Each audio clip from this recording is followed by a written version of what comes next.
Hi guys, so I'm back again with another video on IGCSE O levels. So the latest video that I posted is about computer science. Now moving on to the actual sciences. There's 3 science subjects which are my favorite: biology, chemistry, and physics. So in this video, I'll be giving you some general tips that work for all the sciences.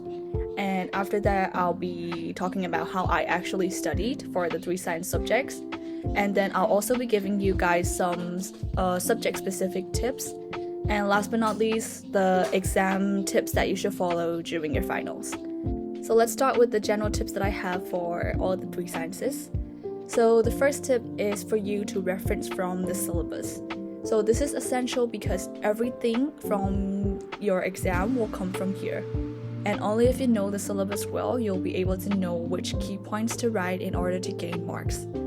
And another thing that I want to talk about is regarding your syllabus, make sure to memorize every definition that you come across in your syllabus.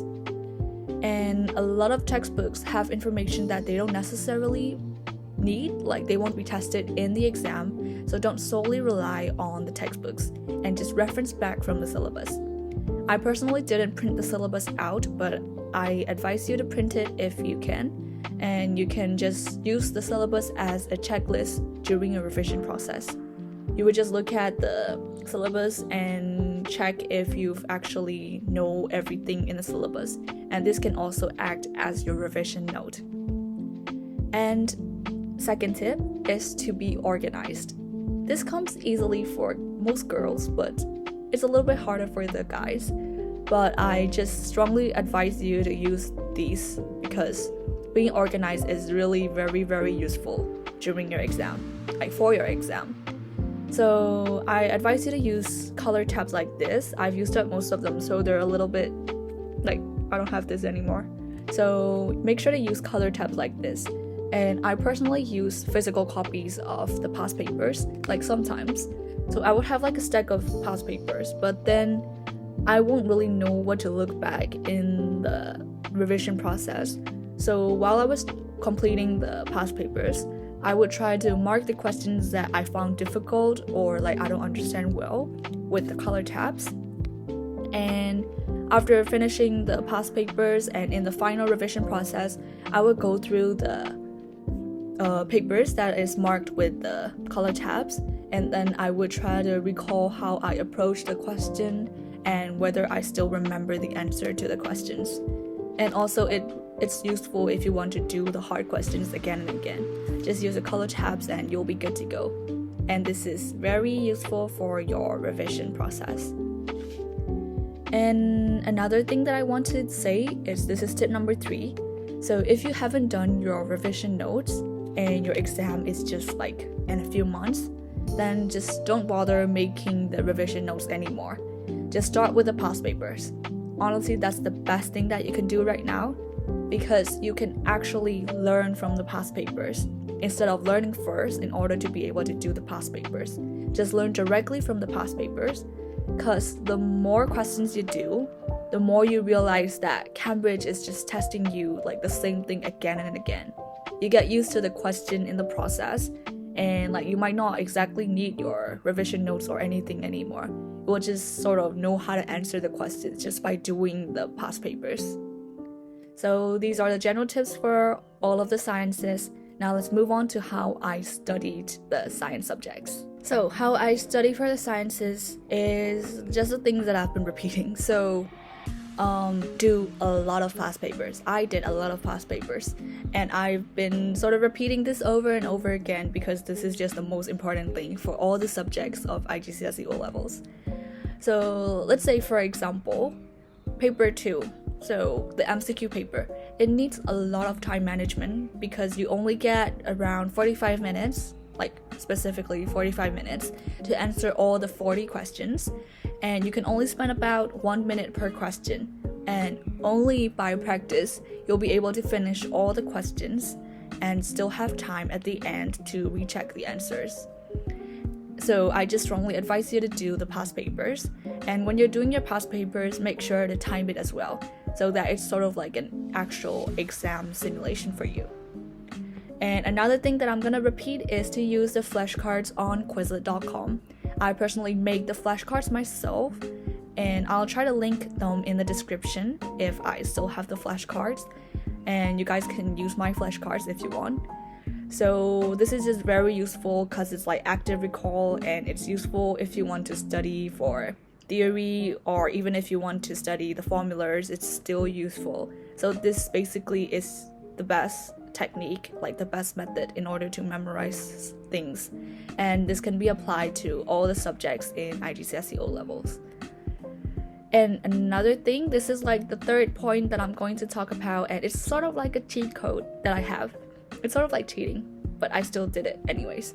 So for theory, it's actually easier to memorize directly from the marking schemes. So I'm gonna tell you what you can do with your marking schemes. There's actually two things that you can do with it. So when I was like memorizing biology, I actually made a Google Docs with all the answers of the questions that Cambridge has asked. So like when I was doing my past paper, after I finished my past paper, I would copy all the questions and the answers from the marking scheme and have it there on the Google Doc. And I used it as my note rather than making the notes manually myself. So you won't need to spend a lot of time on it, and it's just very effective. You can just memorize from the Google Doc. And this is one thing that you can do with it. And another thing is that you can keep a record of all the questions that you've got wrong. So once you finished like a past paper, check it yourself with the marking scheme and make a separate Google Docs with the question and the direct answer from the marking scheme.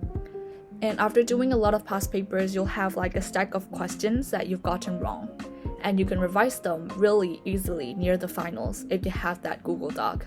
So these are the two things that you can do with your marking scheme, and I strongly suggest you to do these, and it's very useful for your science subjects.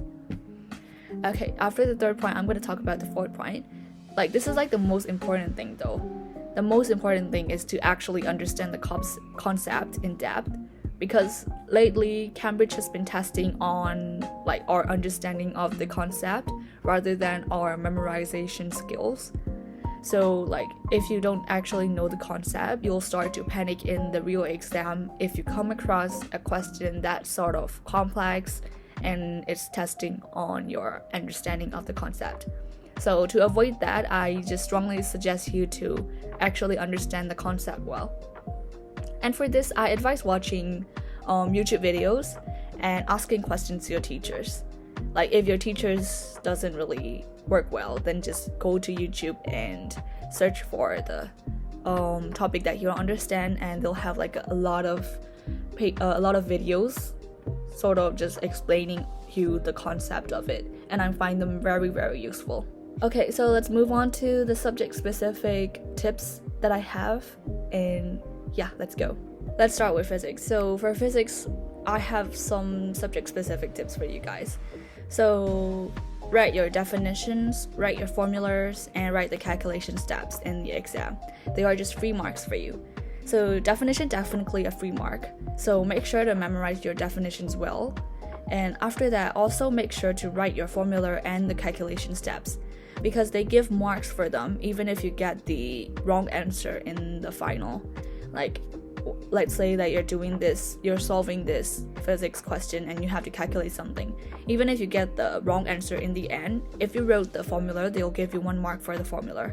And if it's the right calculation steps, they'll still give you some marks. So make sure to write the formula and show your calculation steps. And again, memorize your formulas. And another thing that I'm going to repeat again is to know the concept well, and especially for physics. So in physics, theory questions are harder than just calculations. And to be able to answer the theory questions well, you need to know the concept, and especially for physics, because it tests more on our understanding of the concept rather than our memorization skill, because there's just not much to memorize except the formulas and definitions in physics. So if you're doing your past papers and you come across a question that you don't understand, you can't just memorize it, because even if the concept is the same, the application of the concept will change in the real exam. So you might not be able to solve them if you don't really understand the concept. So let's not memorize for physics. we have to try to understand the concepts. And for that, I just advise you to go to YouTube or ask your physics teachers, because teachers are teachers for a reason. Like, I actually don't do well in physics if I compare it to bio and chemistry. So for physics, I actually would do like a lot of past papers, and after doing the past paper, like 3 years worth of them, I would compile all the questions that I don't understand, and I would try to type in the question paper code on YouTube and search for videos that would explain me how the question work. And even after watching them, if I still don't understand it, I would just mark them down again and ask them to my teacher later. I just go straight to her and I would ask her later, and after her explanation, I just sort of understand the concept. So that's what you can do. Just don't be afraid to ask your teacher, and if your teacher isn't that good at explaining, you can just go to YouTube. Okay, so another thing is to biology. So for bio, there's nothing much to say. So just to write everything that you know about a topic. Like if they give you 5 marks for a question, write at least 8 different points. So like, let's say that they ask a question on gravity tropism. So if they give you 5 marks, make sure to write at least 8 different points, right? So you can just start from writing about auxin, how it's a growth hormone, how it stimulates growth, like everything that you need and you know about gravity tropism. Because we don't actually know what will be in the marking scheme. Because marking schemes, they differ from year to year and they don't always give the marks for the same points. So you have to be able to like write a lot of like almost everything that you know in order to actually gain the 5 marks that the question give you. And another thing is to make sure to memorize all the definitions again, because you're bound to get at least 1 definition question in the exam, and they usually give about 2 marks or 3 marks for each definition, and you just don't want to lose marks in definition questions because they're sort of like free marks for you, because you don't have to think about anything to answer these questions. And also when you're answering your paper 4, make sure to always include your definitions, because they still give you 1 mark for that. Like if the question is about osmosis, make sure to like include your osmosis definition in your answer, even if the question is not asking you for the definition. So another thing about bio is you must know the diagrams and how to label them. Usually they ask you questions asking you to identify the labeled part of the plant or the function of the labeled part. If you don't know the labels and the diagrams, you won't be able to answer them. And these sort of questions usually give you like 2 marks. They ask you the name of the labeled part and the function of the labeled part. If you don't know the diagram from the start, you still won't get 2 marks of them and you'll lose them. So I just suggest you to know the diagrams. You can have like a separate PDF or like a Google Doc with all the diagrams that you have to memorize. If you still have time, you can do that, but just make sure to revise your diagrams before you step into the examination room. So last but not least, it's chemistry. So chemistry, it's like, for chemistry, especially for chemistry, when you're learning it, it's hard. Like it looks like it's hard. It seems really hard. But when you actually get to the past papers, it's easier than you'd expect. And this is so true for chemistry, because I used to think that they're going to ask me like to solve the whole chemical calculations question, like moles and stuff, and I have to like solve it all by myself. I used to think that, but in the real exam, they actually ask you like step-by-step questions, which is sort of like a guideline to the final answer that they want.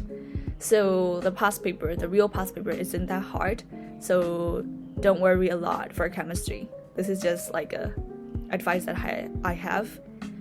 So another thing is for chemistry, make sure you know the unit conversions. For example, TM cube to CM cube and vice versa.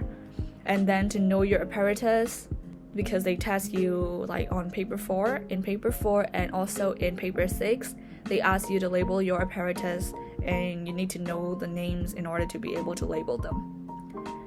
And also remember to always balance your equations all the time. Even if they don't ask you to balance it, you still have to balance it. So don't forget to check that in the end of your exam when you're rechecking your answers. So these are all for the subject-specific tips. Now let's move on to the tips that I have that you have to follow during your exam. Make sure to read your questions carefully before answering them. Don't rush into it. So you could lose marks because you didn't understand what the question wants you to write. So just make sure to read the questions carefully. And don't leave any empty questions. Just skip the questions that you find intimidating and come back to them later. This way you'll save more time because you're refreshing your brain by thinking of other questions rather than spending all your time and your brain energy thinking about one single question. And later when you come back to the ones that you skipped, who knows, you might be able to answer them out. But don't leave them blank. And for paper 6, make sure to write eloquently for the experimental writing questions. The last question in paper 6, they usually give you 6 marks. And just remember to write, know what to add in the experimental writing questions. And make sure to write them neatly and eloquently, like an actual research paper. It's a little bit hard, but make sure to just know what to write in them and make sure to use up all the spaces that they've given you. If it's like paper 6, the last question, the 6-mark question, they give you a lot of space to write, and make sure you fill up all the spaces. And also for bio, when answering your paper 4, they usually give you a lot of spaces. Even if it's 2 marks, they still give you 4 lines. So make sure to fill up all your space that they've given you, and this way you'll look good to the examiner. This is just my thought, but you should just fill up all the spaces and make sure to write everything you know for every subject. I said this for bio, but it just applies to all the subjects. Just write everything you know for a question. If you think you don't know the answer, don't just leave it blank. At least write something, because who knows that your answer might be correct. Even for MCQ, if you don't know something, make sure to think first. And even if you don't know after thinking, make sure to just select something randomly. You still might get the right answer. So yeah, these are all the tips I have for this video, and I hope you guys found it helpful. So I'll see you guys again on the next video, and I think I'll be doing something on EFO or on math. So look forward to that. Bye.